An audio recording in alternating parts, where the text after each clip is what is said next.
So to connect Godaddy domain to Google site. So the first step is to simply go to your site, and then you're gonna have to click on publish here, publish settings, and then click on custom domain.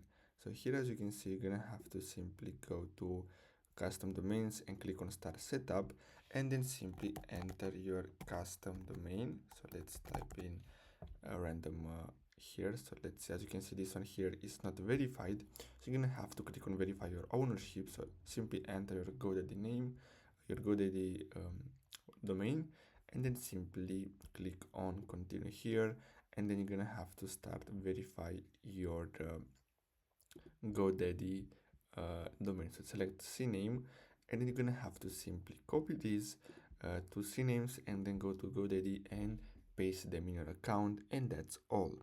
So I hope you found this video helpful. Thanks for watching.